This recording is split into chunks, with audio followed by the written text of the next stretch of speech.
Hello, Markus and Kelly. You are both from FELS, Für Eine Linke Strömung. And first I would ask you to briefly describe what this FELS is about. Yeah, FELS was founded in 1991 as a so-called post-autonomous group, which came out of the autonomous movement and tried to stabilize its organization within the movement. And we are separated in different groups on anti-fascism, anti-racism, climate, justice, social struggles, and queer feminism right now. And we have a magazine called Aranka, and we face basically Strömung means we are for movements and not for big organizations. So we don't want to form a new party or a new trade union or something like that, but a stronger, still also a little bit autonomous group, but focused on more responsibility to each other and more stronger continuity. This is amazing. Yeah. And also focused on engaging society and not just creating sort of a separatist movement, but sort of intervening in society. Yeah, some of the projects that you mentioned that the different parts of FELS are doing were, for example, communalizing the energy in Berlin, and some others were,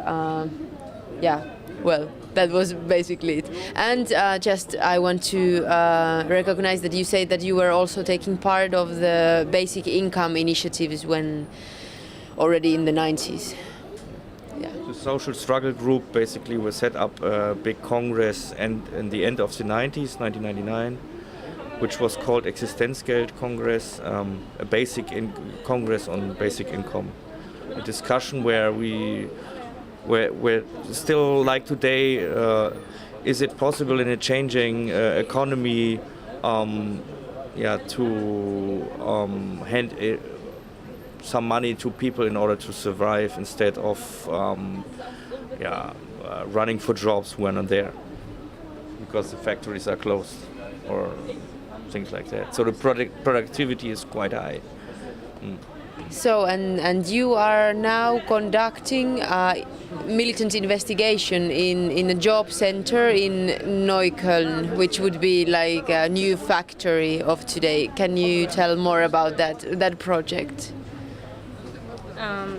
Sure. So this emerged, I guess, after this Existenzgeld Congress, the Social Struggles group started doing Euro May Day. A couple of other things before that, but so did Euro May Day for years in the early 2000s, and then out of this when there was a desire to create something more continuous than just this like one time a year march in Berlin, which was successful, but the idea was to look a little bit more into the daily life, into the problems, into how you can organize the precarious multitude. So the idea emerged to do a militant research at the job center, which provides the income for 30% of the population in the district where we're doing this, in Neukölln. And this project has been going on for a couple of years now.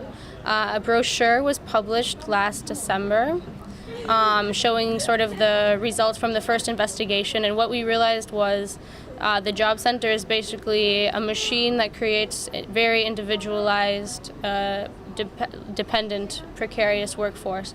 So it's a very difficult place to organize because people are very dependent on the job center with all of its irregularities and all of its different sanctioning mechanisms.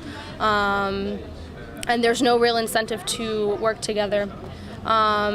We now are in the second phase of the research project, or this part of the group, and what they're doing now is going through Neukölln and talking more with the people on the streets, asking more specifically based on the results of the last round, like what the problems are that really affect them the most, in an attempt to sort of leave the job center as a space and move out into the city a bit more. Okay, and besides the local struggles, you are also connected and you have always had this transnational focus. Could you tell me how you see the possibilities of the different movements of Europe coming together or joining forces in the coming times? There are a lot of possibilities, and I think the crisis as it is a global crisis, and we face very similar problems, and we also, it tends to that people realize that they really are in the same shit in a certain extent, although they are living in different areas of the world. This raise of the consciousness leads to the fact that the struggle will go more closely together. And the organizational process in doing that has already started very, very long. All traditional networks are still there. They are re-engaging. They're make them fit for the fight, I think. And the neurons are especially lively and very important in doing this. Okay, the new form of technology leads to the fact that within a couple of months, people all around, or in many places of the world come together and spoke on their agenda, also on programmatic issues, or what they are fighting for and what they're fighting against. But specifically, when do we fight? So the dates, to set up global action dates, it's very important that many people from different countries are involved in this.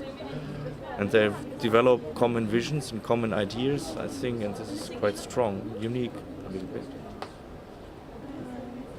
Yeah, so we're participating in these networks and trying to also do translation work, bringing more of the international discourses to the movement in Berlin and vice versa.